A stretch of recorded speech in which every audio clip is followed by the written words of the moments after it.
Bismillahirrahmanirrahim. Assalamualaikum warahmatullahi wabarakatuh. Waalaikumsalam warahmatullahi wabarakatuh. Alhamdulillahilladzi arsala rasulahu bil huda wa dinil haqq liyudhhirahu 'ala dini kulli wa kafa billahi shahida. Asyhadu an la ilaha illallah wahdahu la syarikalah wa asyhadu anna Muhammadan 'abduhu wa rasuluhu la nabiyya ba'dah. Jemaah yang dirahmati Allah, sebelum kita masuk ke dalam poin yang baru, ada beberapa catatan kaki dari poin ke-8 tentang sholat jenazah, yaitu masalah mensolati jenazah ghaib, yakni jenazahnya tidak ada di hadapan orang-orang yang mensolatkannya.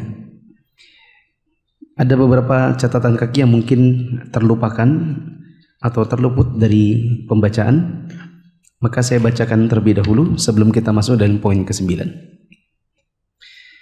Catatan kaki 764. Ini catatan kaki di buku berbahasa Indonesia. Kata penulis, Ashamah adalah nama raja negeri Habasyah tersebut. Sedangkan Najasyi adalah gelar bagi raja-raja Habasyah. Ya, jadi Raja Najasyi itu nama gelar kerajaannya. Minggu lalu saya ibaratkan mungkin Sri Sultan. Ya, nanti ada Sri Sultan kesekian. Dan Najasyi itu nama atau gelar bagi Raja Habasyah. Sedangkan nama asli dari Najasyi yang menolong kaum muslimin saat hijrah adalah Ashamah.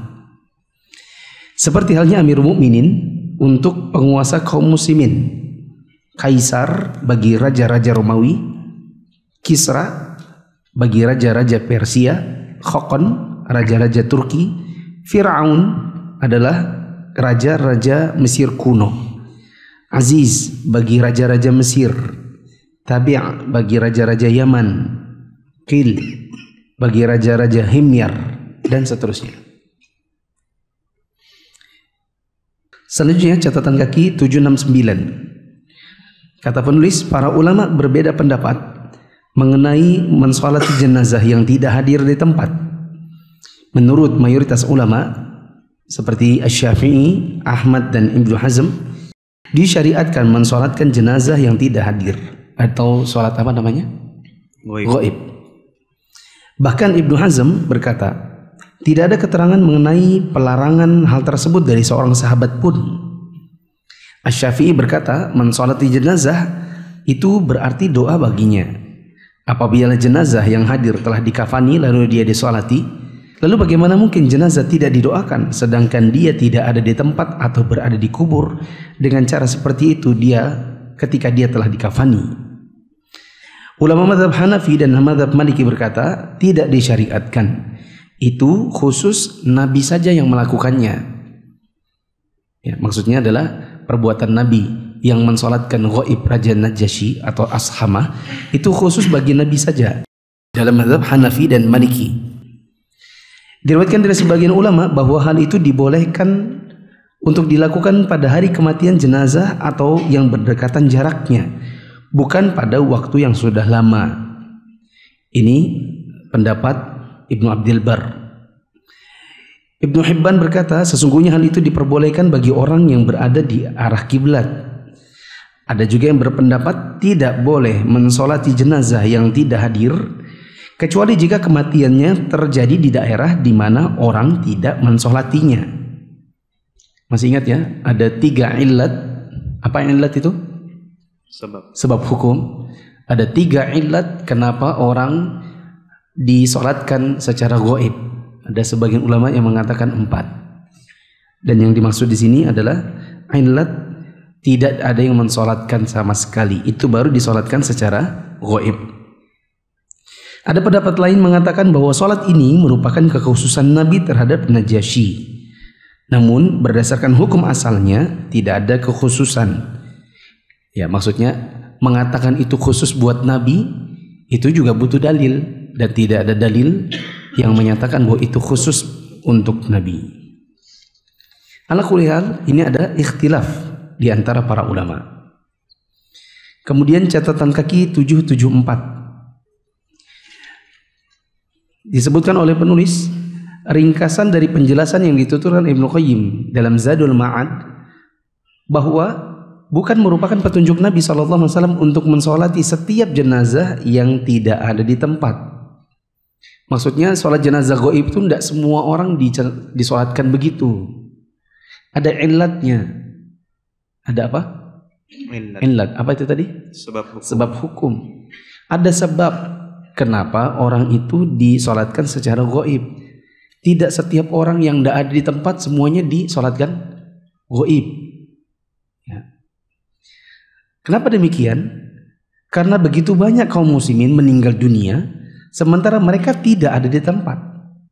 Namun mereka tidak disolatkan secara gaib oleh Nabi.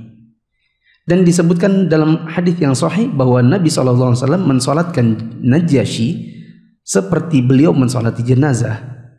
Ya, dan itu hanya Najasyi. Padahal yang meninggal kan banyak.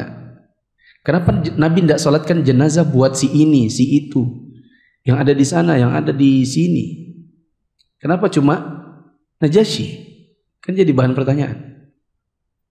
Ya, padahal yang meninggal di Habasyah dari kalangan kaum muslimin juga ada. Begitu. Maksud saya para sahabat yang hijrah ke Habasyah itu juga ada yang meninggal di Habasyah. Kenapa Nabi hanya mensolatkan Najasyi? Kenapa Nabi solatkan Najasyi saja, sedangkan sahabat yang hijrah ke sana tidak disolatkan secara gaib? Kan pasti ada sebabnya. Kemudian kata beliau, maka sehubungan dengan hal itu para ulama berbeda pendapat menjadi 3. Pertama, ini adalah syariat beliau, disunnahkan bagi umatnya untuk mensolati setiap jenazah yang tidak ada di tempat.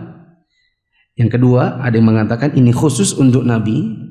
Dan pendapat yang ketiga, pendapat Ibnu Taimiyah yang benar, bahwa bila jenazah yang gaib itu meninggal dunia di negeri yang tidak seorang pun mensolatinya, maka dia disolatkan secara gaib. Namun bila dia telah disolati di tempat kematiannya, maka tidak disolati secara gaib, karena kewajiban telah gugur dengan solatnya kaum muslimin yang sudah dilakukan. Nabi sendiri pernah melakukan solat gaib dan pernah juga meninggalkannya. Keduanya adalah sunnah. Ya. Ketiga pendapat tersebut terdapat di dalam mazhab Imam Ahmad.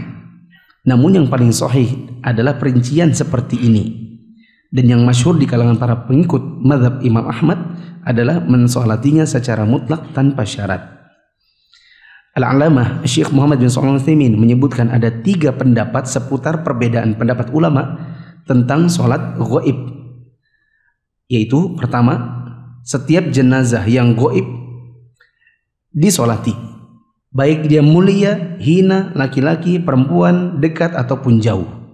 Setiap jenazah yang tidak hadir di tempat tetap disolati sekalipun dia telah disolati. Maksudnya adalah disolati secara mutlak tanpa membeda-bedakan. Pendapat yang kedua, jenazah yang gaib disolati jika semasa hidupnya dia mendatangkan manfaat bagi kaum muslimin. Seperti seorang alim yang ilmunya bermanfaat bagi umat manusia, seorang pedagang yang hartanya bermanfaat bagi manusia, mujahid yang jihadnya bermanfaat bagi manusia, dan sebagainya. Berarti ustadz, ulama, donatur yang mendatangkan manfaat luas bagi kaum muslimin, maka dia disolatkan secara gaib menurut pendapat kedua. Maka dia disolati sebagai ungkapan syukur dan balasan atas kebaikannya dan penyemangat bagi orang lain untuk melakukan apa yang telah dilakukannya. Pendapat yang ketiga, jenazah yang gaib tidak disolati kecuali jenazah yang belum disolati, walaupun dia itu seseorang yang memiliki kedudukan dalam keilmuan dan hartanya. Ini pendapat Syekhul Islam Ibnu Taimiyah.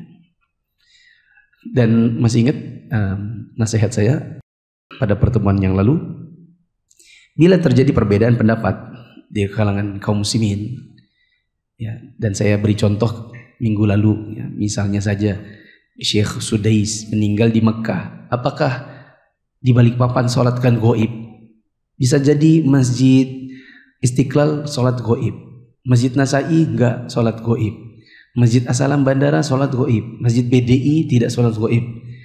Mohon itu tidak dijadikan sebagai bahan pertengkaran. Ini memang ada ikhtilaf di antara para ulama, ya, dan wallahu a'lam, masing-masing ulama memiliki dasarnya. Jadi yang mau mensolatkan silakan, yang tidak mau sholatkan silakan, dan jangan dijadikan itu sebagai bahan perkelahian. Wallahu a'lam bishawab. Sekarang kita masuk dalam poin ke-9. Untuk menghemat waktu kita dengarkan pembaca Indonesia. Saya simak bahasa Arabnya. Nomor 9. Dibolehkan mensolati jenazah di kuburnya hingga 1 bulan. Hal ini berdasarkan hadis Ibnu Abbas radhiyallahu anhuma. Dia berkata, Rasulullah shallallahu alaihi wasallam sampai ke kubur yang masih basah, lalu beliau sholat di dekatnya, dan para sahabat pun membuat barisan di belakang beliau. Selanjutnya beliau shallallahu alaihi wasallam bertakbir sebanyak 4 kali.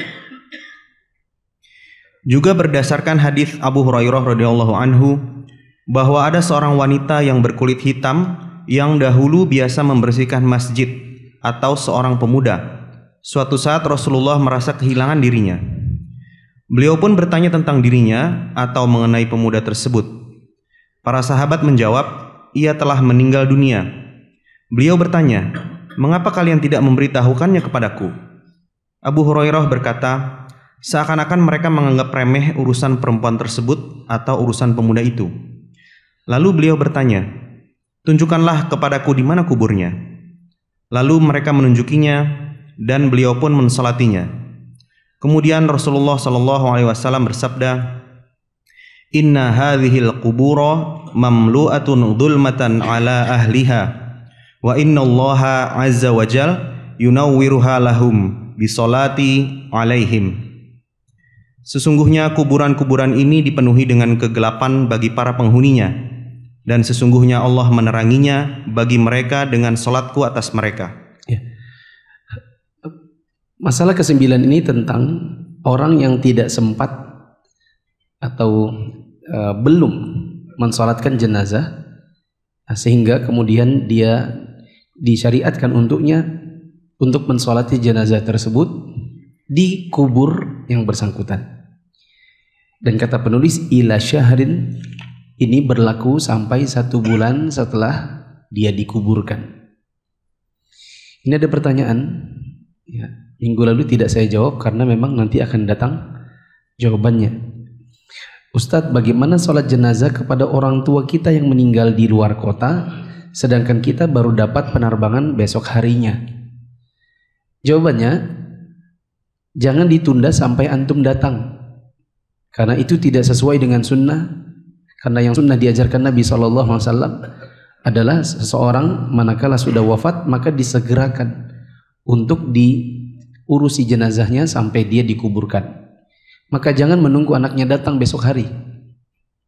Kemudian ketika orang tuanya sudah dikubur, maka anak ini bisa datang ke kubur orang tua lalu mensolatkan di kuburnya.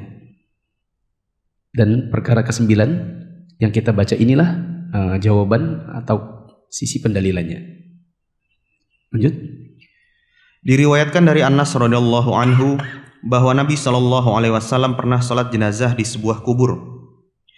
Diriwayatkan dari Sa'id bin al-Musayyab radhiyallahu anhu bahwa Ummu Sa'ad meninggal dunia sementara Nabi sedang tidak ada di tempat. Tatkala beliau datang, beliau mensolatinya padahal kematiannya telah berlalu selama 1 bulan. Diriwayatkan dari Ibnu Abbas radhiyallahu anhuma bahwa Nabi sallallahu alaihi wasallam pernah salat jenazah di kubur setelah berlalu selama 1 bulan.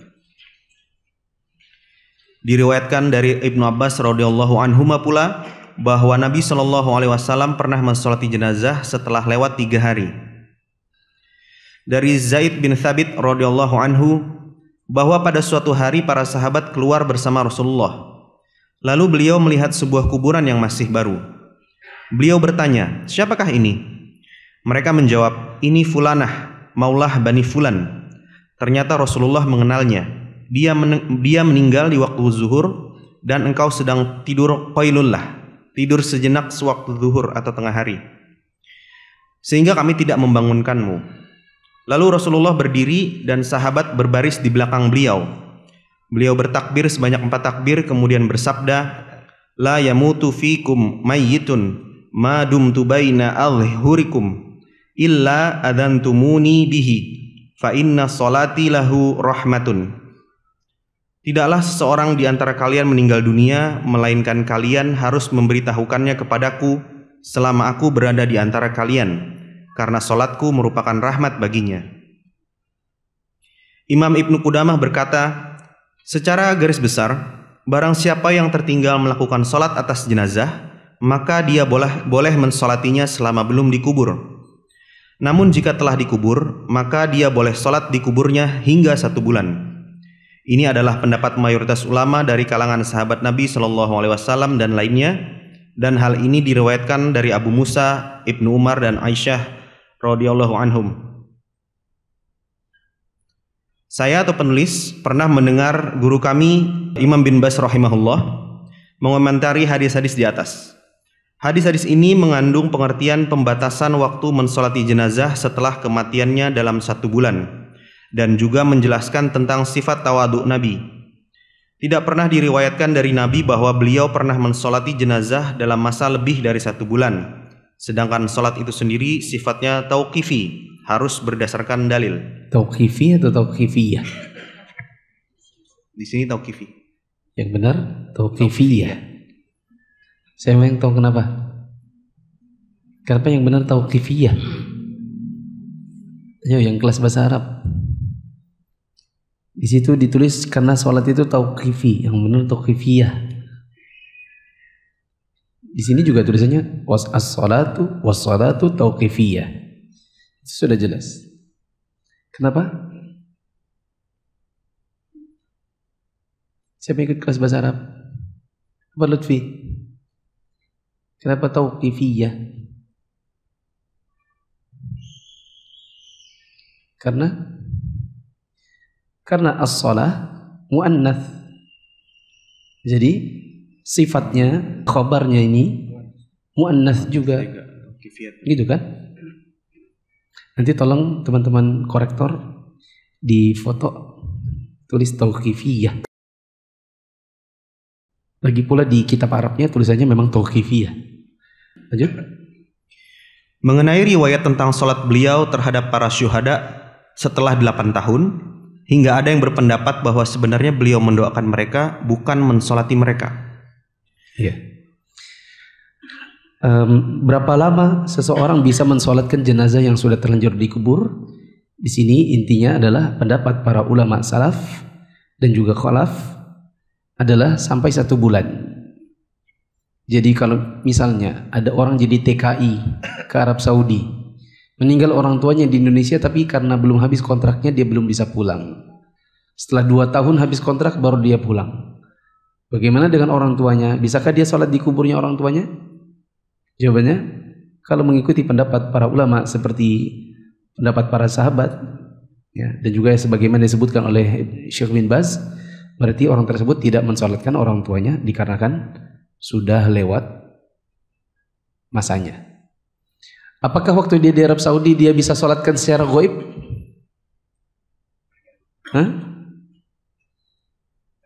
Dia bilang, waduh saya nggak bisa pulang nih, 2 tahun lagi saya baru boleh pulang. Oh, berarti nanti kalau kamu pulang 2 tahun lagi kamu nggak bisa sholatkan mamamu, karena sholat di kubur itu maksimal 1 bulan. Kalau gitu saya sholatkan jenazah secara gaib aja kali ya, gimana? Bisa atau tidak? Tergantung apa? Tergantung pendapat yang diambil. Lanjut. Saya penulis juga mendengar beliau berkata, hal ini menunjukkan kasih sayang beliau terhadap kaum muslimin. Di dalamnya juga diterangkan tentang keutamaan menyapu masjid dan disyariatkannya sholat jenazah di kuburnya. Karena wanita atau pemuda yang dicari Nabi, mana orang itu? Kok tidak kelihatan? Orang bilang, oh sudah wafat ya Rasulullah. Apa profesi atau kesehariannya wanita tersebut? Nyapu masjid. Lanjut. Juga keterangan mengenai batas waktu dibolehkannya melakukan sholat jenazah di kubur, yaitu paling lama adalah 1 bulan. Karena beliau pernah mensolati Ummu Sa'ad setelah 1 bulan. Sementara yang lebih dari waktu itu pada dasarnya tidak ada keterangan mengenai hal tersebut. Sedangkan keterangan mengenai sholat beliau terhadap para syuhada Uhud, maka dimungkinkan bahwasanya beliau mendoakan mereka seperti doa-doa beliau terhadap jenazah. Dan dimungkinkan pula bahwa hal ini adalah khusus bagi beliau, yaitu beliau bermaksud pamit kepada orang-orang yang masih hidup dan kepada orang-orang yang telah meninggal dunia. Cara melakukan sholat jenazah di kubur sama seperti cara mensolati jenazah pada umumnya berdasarkan hadis-hadis tersebut di atas. Ya. Adapun nanti caranya seperti apa akan datang babnya. Belum sekarang. Ada catatan kaki yang penting di atas? Yang panjang? 784. Silakan. Catatan kaki 784. Para ulama berbeda pendapat mengenai sholat jenazah di kubur bagi orang yang belum mensolatinya. Ada yang berpendapat bahwa tidak disyariatkan sholat jenazah di kubur dan itu lebih merupakan kekhususan bagi Nabi SAW. Ya, ada yang berpendapat sholat di kubur itu hanya buat Nabi. Ada yang berpendapat demikian. Lanjut. Ada pula yang berpendapat bahwa sholat jenazah di kubur itu disyariatkan, dan inilah pendapat mayoritas ulama. Adapun pendapat mayoritas ulama, mensolatkan di kubur bagi yang memang belum mensolatkan maka itu disyariatkan. Lalu? Namun mereka berbeda pendapat mengenai mereka yang belum sempat mensolatkannya. Ada yang berpendapat agar penguburannya diakhirkan agar orang yang belum mensolatinya bisa mensolatinya. Yang lain berpendapat agar penguburannya disegerakan, dan bagi orang yang tertinggal maka ia melakukan sholat jenazah di kuburnya. Ya. Bagaimana kalau ada yang dikhawatirkan tidak sempat mensolatkan? Sebagian ada yang berpendapat ditunda dulu penguburannya. Sebagian lagi mengatakan tetap dipercepat karena itu perintah Nabi. Lalu untuk orang yang terlambat maka dia silakan mensolatkan di kubur. Lanjut. Imam Ibnu Qudamah berkata, barang siapa yang telah melakukan sholat sekali, maka tidak disunahkan baginya untuk mengulanginya. Dan jika jenazah telah disolati sekali, maka dia tidak lagi diletakkan bagi seseorang untuk mensolatinya. Al-Qadi berkata, hal itu tidak baik dilakukan setelah mensolatinya, karena ia harus segera dikuburkan. Ya. Di antara para ulama ada juga yang mengatakan, kalau kita sudah sholatkan satu kali cukup, tidak perlu mensolatkan berulang kali. Begitu juga apabila sudah disolatkan, sudah tinggal diangkat, sudah tinggal dibawa ke kubur, belakangan ada yang, tunggu, saya belum sholat. Maka tidak perlu diletakkan kembali, tapi langsung dibawa ke kubur. Nanti yang belum mensolatkan, silakan solatkan di kubur. Lanjut. Ibnu Qudamah juga berkata, sholat jenazah di kubur ataupun mengulangi sholat jenazah, baik berjamaah maupun sendiri-sendiri, keduanya telah ditetapkan oleh Ahmad. Nah, ada juga yang mengatakan tidak apa-apa kalau mau diulang.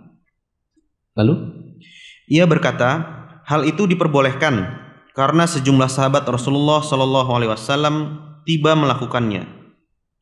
Disebutkan dalam hadis Ibnu Abbas radhiyallahu anhuma, ia berkata, Nabi SAW sampai di sebuah kubur yang masih basah. Lalu para sahabat radhiyallahu anhum membuat barisan di belakang beliau. Dan beliau pun bertakbir sebanyak 4 kali. Ya. Ada juga yang mengatakan tidak apa kalau mau diulang, karena pernah ada orang dikubur, Nabi belum mensolatkannya, Nabi solatkan, yang lain ikut mensolatkan di belakang Nabi. Berarti dan ini ada kemungkinan yang ikut di belakang Nabi itu sudah mensolatkan sebelumnya, sewaktu jenazahnya belum dikubur. Lalu muttafaq alaih, dan takhrijnya telah disebutkan Al-Mughni dan Asy-Syarhul Kabir. Syekhul Islam Ibnu Taimiyah berkata dalam kitab Al-Ikhtiyaratul Fiqhiyah halaman 129, boleh mensolati jenazah lebih dari 1 kali karena itu adalah doa. Ini merupakan salah satu pendapat dalam mazhab Hambali, dan inilah pendapat yang dipilih oleh Ibnu Aqil dalam kitab Al-Funun. Ya. Adapun Ibnu Taimiyah berpendapat kalau mensolatkan lebih dari 1 kali juga boleh karena itu kan termasuk doa. Lalu di tempat lain Ibnu Taimiyah berkata, barang siapa mensolati jenazah, dia tidak boleh mengulanginya kecuali karena satu sebab, seperti orang selain dia mengulangi salatnya, lalu dia ikut mengulanginya bersamanya, atau dia adalah orang yang paling berhak menjadi imam bagi kelompok salat kedua, maka dia salat bersama mereka. Ya. Adapun pendapat kedua dari Ibnu Taimiyah, berarti beliau punya dua pendapat. Dalam satu kalamnya beliau boleh mau salatkan berulang-ulang. Di sebagian kalam yang lain beliau mengatakan boleh untuk orang mensolatkan jenazah lebih dari satu kali, boleh untuk mengulanginya dengan syarat ada sebab. Apa sebabnya? Di antaranya ada orang yang mau mensolatkan lalu dia hanya menemani, sebagaimana para sahabat ketika Nabi mensolatkan di kubur, mereka ikut baris di shaf dan memungkinkan di antara mereka sudah mensolatkan sebelumnya. Contoh yang lain, misalnya orang ini yang sudah mensolatkan, dialah yang lebih berhak untuk menjadi imam. Misalnya ada orang wafat, kemudian sudah disolatkan tadinya, belakangan baru muncul 3 orang misalnya, adiknya kah, siapakah datang dari kampung misalnya, tidak ngerti tata cara sholat jenazah. Ini maaf ini saudaranya baru datang, itu loh baru turun dari mobil, masuk ya kan ke masjid, silakan mas sholatkan. Terus celingak-celinguk, kok kayaknya nggak ngerti ya. Terus imamnya nanya, masnya tahu cara sholat jenazah? Oh, pak belum tahu caranya. Ya sudah, saya ulang sholat saya, ikuti bagaimana caranya. Akhirnya dia ngulang sholat karena dia yang ngimami, maka ini tidak mengapa. Catatan penting buat saya pribadi dan buat kita semua lah. Ibnu Taimiyah mengatakan di satu tempat begini dan begitu, dan tempat yang lain beda lagi. Apakah beliau kemudian inkonsisten? Apakah orang ini pelin-pelan? Kondisi-kondisi seperti ini kadang kita dapati bukan cuma di kalangan para ulama, termasuk juga para ustadz yang kita temukan sekarang. Ada satu minggu dia bilang begini, ada minggu yang lain di bulan-bulan berikutnya dia berbicara berbeda, lalu kemudian menghasilkan perbedaan pendapat, terutama di kalangan murid-murid. Murid-murid bilang begini, waktu itu Ustadz Fulan bilang begini loh, begini. Kapan itu? Baru minggu lalu. Dulu beliau di kajian yang lain itu di kira-kira 6 bulan yang lalu katanya nggak gitu. Beliau ngomongnya begini. Ya kan?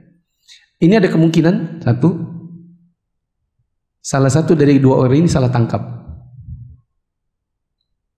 Oke? Bisa dipahami? Kemungkinan pertama, salah satu dari keduanya salah tangkap, salah paham. Ustadznya ngomong di minggu ini dan minggu yang dulu-dulu sama, cuman bahasanya saja yang dibedakan. Lalu disalahpahami oleh salah satu dari 2 orang yang salah, yang beda pendapat dalam penangkapan ini. Kemungkinan kedua, memang ustadznya ganti pendapat. Misalnya pendapat dia di minggu sekarang itu setelah dia mengkaji lagi, sementara yang beberapa bulan lalu waktu itu dia berpendapat yang lain karena itulah ilmu yang sampai padanya. Ya. Sehingga kalau kemudian kita dapati ada perbedaan di pendapat seorang ustadz, maka ya bisa jadi kita tabayun sama dia, lalu kemudian mengatakan, oh iya itu dulu pendapat saya ikutnya begini, sekarang beda. Setelah saya baca lagi di kitab yang lain, ternyata pendapat yang lebih kuat sepertinya yang sekarang ini, gitu. Lanjut. Mengenai batasan waktu dibolehkannya mensolati jenazah di kubur, hal ini masih menjadi perselisihan. Ada yang berpendapat hingga 1 bulan. Ada pula yang berpendapat selama jasadnya belum hancur. Yang lain berpendapat hingga hari ketiga. Ada pula yang mengatakan bahwa hal itu khusus bagi orang yang layak untuk mensolatinya ketika kematiannya. Dan yang lainnya mengatakan bahwa hal itu boleh untuk selamanya. Sampai kapan durasi maksimal kita boleh mensolatkan jenazah di kubur? ada yang bilang 3 hari, ada yang bilang 3 bulan. Maaf apa? 1 bulan. Ada yang bilang 1 bulan, ada yang bilang selamanya. Ada yang bilang ini khusus buat orang tertentu. Ada juga yang mengatakan selama jasadnya belum hancur. Lanjut. Al-Alamah Ibnu Utsaimin berkata, pendapat yang sahih adalah boleh mensolati jenazah yang gaib walaupun telah lewat 1 bulan. Iya. Kalau Syekh bin Baz sudah kita baca tadi, beliau membatasi sampai 1 bulan, sebagaimana pendapat sebagian sahabat Nabi. Syekh Utsaimin beliau lebih memilih pendapat walau ba'da syahr, walaupun lebih dari 1 bulan. Lalu demikian pula halnya melakukan sholat jenazah di kuburnya sekalipun telah lewat 1 bulan. Dan menurut saya pendapat yang lebih benar wallahu alam adalah boleh mensolati jenazah dalam batasan 1 bulan sebagaimana telah dijelaskan. Ya. Jadi misalnya nanti misalnya 2 orang jadi TKI di Arab Saudi. Mereka dulu kenal sunnahnya dari Ustadz Fulan. Mereka jadi TKI 2 tahun. Waktu pulang gurunya udah wafat ternyata. Mereka ke kubur sama-sama. Yang satu hanya mendoakan, yang satunya mensolatkan. Bisa jadi seperti itu. Ketika yang mensolatkan bertanya, kamu kok cuma doakan, kenapa tidak solatkan? Dia bilang, saya ikut pendapat Syekh bin Baz, terbatas hanya sampai 1 bulan. Lah, kamu kenapa mensolatkan? Aku ikut pendapat Syekh Utsaimin yang tidak memberi batasan. Setelah itu, kelaikah berduanya? Bisa jadi. Bisa jadi. Bisa jadi setelah pulang dari kubur berkelahi. Tidak teguran lagi. Karena jahil semua. Tidak mengerti cara menyikapi perbedaan pendapat di kalangan para ulama. Lalu, habis ini catatan kakinya? Habis. Kita balik ke atas. Silakan. Ke nomor 10 Ustaz. Nomor 10. Ya. Kalau di buku ini masih ada lagi 1 paragraf. Tadi sudah. Cara melakukan salat jenazah di kubur ada sama lagi? Seperti cara mensolati jenazah pada umumnya. Ada lagi? Habis? Habis. Langsung 10. Oh.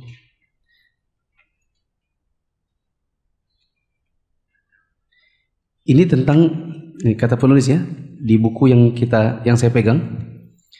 Ini cetakan 2004. Memang ada perbedaan dengan yang diterjemahkan. Wa amma i'adatu sholati ala janazati wa tikraruha fassawabu min aqwali ahli al-ilmi annahu la ba'sa wa la mani'a min i'adati sholatil janazati li sababin kaman yusalliha ma'an nas thumma yu'iduha ma'a man yusalliha kaman lam yusalli 'alaiha wa hadha mithlu man yusalli al-fariidata fi masjidin thumma dhaba li masjidi akharin li hajatin فوجد الناس يصلون فيه فإنه يعيدها معهم وتكون له نافلة فكذلك صلاة الجنازة أما إعادة الصلاة بدون سبب فلا وكذلك لا تعاد صلاة الجنازة بدون سبب على الصحيح. Kata penulis, adapun mengulangi salat jenazah dan mengulang-ulangnya, mengulang dengan mengulang-ulang beda ya. Kalau mengulang sekali, mengulang-ulang berkali-kali. Maka pendapat yang benar di kalangan para ahli ilmu adalah bahwa yang demikian itu tidak mengapa.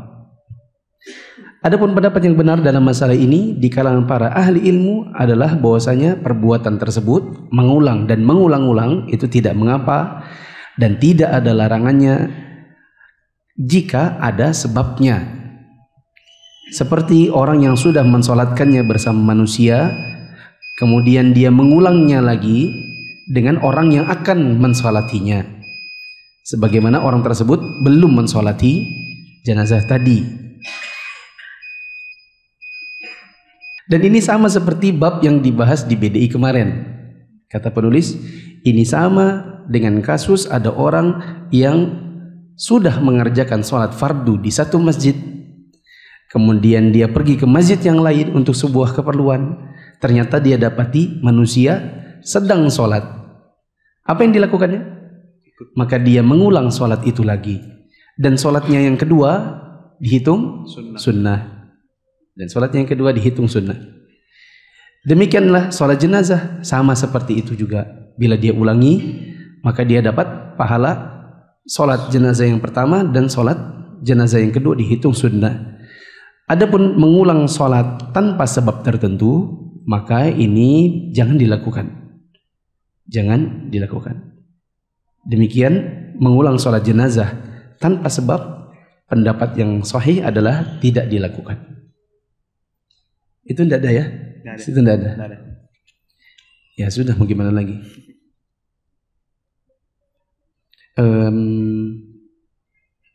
Tetap difoto, Mas ya? Tetap difoto.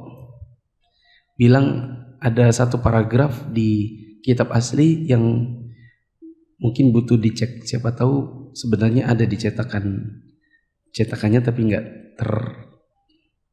terinput gitu. Anda baru hijrah dan bingung belajar Islam dari mana? Yuk ikut MIA. Mufid Islamic Academy atau MIA adalah sebuah program pembelajaran Islam melalui pembahasan kitab-kitab para ulama yang dibahas secara terstruktur dan berjenjang. Untuk informasi lebih lanjut tentang pendaftaran, teman-teman bisa mengakses di media sosial Mufid TV Official, baik yang ada di Telegram, YouTube, Instagram, maupun di Facebook.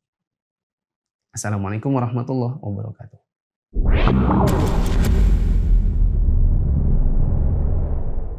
Ikut MIA, belajar agama jadi lebih menyenangkan dan bersumber dari kitab para ulama. Ingin belajar agama secara bertahap? Yuk ikut MIA, belajar secara runut dari kitab-kitab ulama. Ternyata di paragraf yang tidak ada di buku ini, di terjemahan, di paragraf yang saya tadi bacakan juga ada catatan kaki lagi. Ini catatan kaki juga panjang, jadi saya bacakan saja. Catatan kakinya mirip-mirip seperti yang ada di paragraf. Kata penulis, ikhtalafa al-ulama'u rahimahumullah fi hukmi man shalla ala janazati hal yu'iduha maratan ukhra am la yu'iduha. Para ulama berbeda pendapat tentang hukum orang yang sudah mensolatkan jenazah. Bolehkah baginya untuk mensolatkan kedua kali atau tidak boleh? Qala al-allamatu al-Mardawi fil insaf fi ma'rifatir rajih min al-khilaf. Al-Allamah al-Mardawi dalam kitabnya Al-Insaf, beliau berkata yukrahu, dimakruhkan, liman shalla 'alaiha an yu'ida as-salata maratan thaniyah. Dimakruhkan untuk orang yang sudah mengerjakan salat jenazah untuk mengulang kedua kalinya. Dan demikianlah wa 'alaihi al-aktsar, demikianlah pendapat ulama mazhab yang kebanyakan demikian pendapatnya. Wa qila yahrum, ada juga yang berpendapat itu malah haram. Ya, dan ini disebutkan di dalam Al-Muntakhab. Wa fi kalamil Al-Qadhi. Al-Qadhi di dalam perkataan beliau ada pendapat al-karahatu wa adamul jawaz. Hukumnya adalah makruh dan tidak boleh. Demikian dalam Al-Fusul. La yusalliha marratain. Orang yang sudah mensolatkan jangan solat dua kali. Kal-Id. Ini sama seperti solat Id. Kalau sudah sholat id ya sudah, tidak ada sholat id dua kali. Waqila yusolli thaniyan. Ada juga yang berpendapat tetap disolatkan dua kali sekalipun.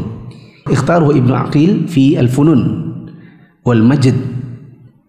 Dan demikian dipilih pendapat ini oleh Ibnu Aqil. Demikian pula Syekh Taqiyuddin. Dan disebutkan dalam tempat yang lain, wa man shalla ala janazati fala yu'iduha illa li sababin. Untuk orang yang sudah mensolatkan jenazah maka jangan mensolatkan lagi kecuali karena sebab tertentu, seperti an yu'ida ghairuhu as-salata fa yu'iduha ma'ahum.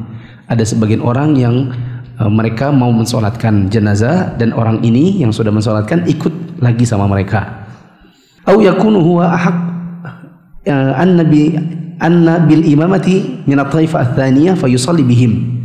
Atau contoh yang lain, orang ini lebih berhak untuk menjadi imam sehingga dia sholat dua kali bersama kelompok yang kedua. Panjang ya? Capek juga saya. Tapi intinya sama, ada ikhtilaf ulama. Orang ini boleh enggak mensolatkan? Sebagian ulama berpendapat tidak boleh, sebagian mengatakan makruh, sebagian lagi mengatakan boleh, sebagian lagi mengatakan boleh kalau ada sebab. Coba kita simpulkan apa yang kita baca tadi. Untuk orang yang belum mensolatkan, maka ada ikhtilaf ulama apakah orang ini boleh mensolatkan di kubur atau tidak. Sebagian mengatakan boleh. Saya yang tanya antum. Mungkin kalau dengan ditanya-tanyai jadi lebih kuat lagi. Untuk anak misalnya yang belum mensolatkan orang tuanya, bolehkah dia mensolatkan orang tuanya di kubur? Jawabannya Boleh. ada ikhtilaf. Ada yang mengatakan tidak boleh karena itu khusus buat Nabi. Ada yang mengatakan boleh. Dan pendapat yang lebih kuat boleh, insya Allah. Sampai durasi berapa lama orang boleh mensolatkan jenazahnya? Ada ikhtilaf. Ada ikhtilaf. Ada yang mengatakan 3 hari. 3 hari. Ada yang mengatakan 1 bulan. 1 bulan. Ada yang mengatakan selamanya. Ada yang mengatakan Sampai jasadnya hancur. sampai jasadnya hancur. Ada yang mengatakan apa yang keempat? Itu khusus buat orang tertentu saja. Tapi itu juga nggak masuk dalam durasi, tapi disebutkan tadi di pendapat yang keempat. Kemudian bagaimana orang yang sudah mensolatkan jenazah? Bolehkah dia mensolatkan ulang? Ada ikhtilaf. Ada yang mengatakan Boleh.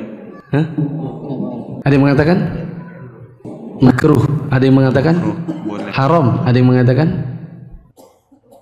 boleh. Dan ada yang mengatakan ada ikhtilaf apa? Ada yang bilang makruh, ada yang bilang haram, ada yang bilang boleh, dan ada yang bilang boleh jika ada sebab. Coba sebutkan contoh sebab orang mengulangi sholat. Ada imam yang lebih benar. Ada orang yang dia mungkin mau ngimami orang lagi, dan orang yang diimaminya nggak ngerti caranya. Terus contoh yang lain. Ada orang yang belakangan memang belum mensolatkan, kemudian dia ikut sholat sama mereka. Ada pertanyaan? Tata cara sholat di kubur nanti ada dijelaskan, Ustaz? Tadi disebutkan tata cara sholat di kubur itu sama seperti tata cara sholat jenazah yang orangnya hadir di tempat. Bagaimana tata caranya? Hadapnya Belum. belum. Memang belum nyampe babnya. Bagaimana cara sholatnya? Belum sampai babnya. Ada pertanyaan? Setelah sholat di kubur itu dalam satu riwayat dinyatakan bahwa janganlah kubur jadikan wajib tempat sholat. Ini maksudnya dibolehkan sholat di kubur itu khusus sholat jenazah atau termasuk sholat yang lain? Terima kasih. Ya.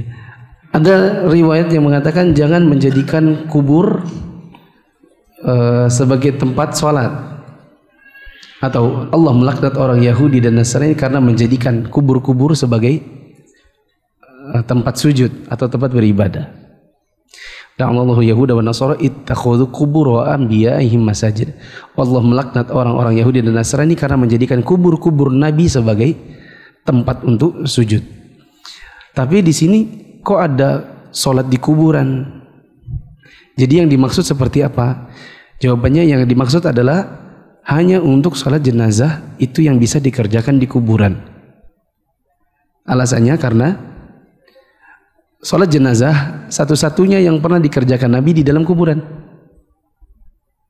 Adapun sholat-sholat yang lain Nabi tidak pernah kerjakan. Dan sholat itu apa tadi istilahnya? Tauqifiyah. Apa itu tauqifiyah? Berhenti pada dalil. Kalau ada dalil kerjakan, kalau nggak ada dalil jangan ngarang. Yang dicontohkan dalam dalil Nabi sholat jenazah di kubur. Adapun yang lain tidak ada. Yang kedua, sholat jenazah itu tidak memiliki ruku dan sujud. Begitu. Sedangkan sholat-sholat yang mengandung ruku dan sujud dikhawatirkan ini jatuh ke dalam penyembahan kepada orang-orang yang sudah dikubur, dan itu jatuhnya nanti ke dalam apa? Syirik. Wallahu a'lam bishawab. Subhanakallahumma wa bihamdika asyhadu an la ilaha illa anta astaghfiruka wa atubu ilaik. Wassalamualaikum warahmatullahi wabarakatuh.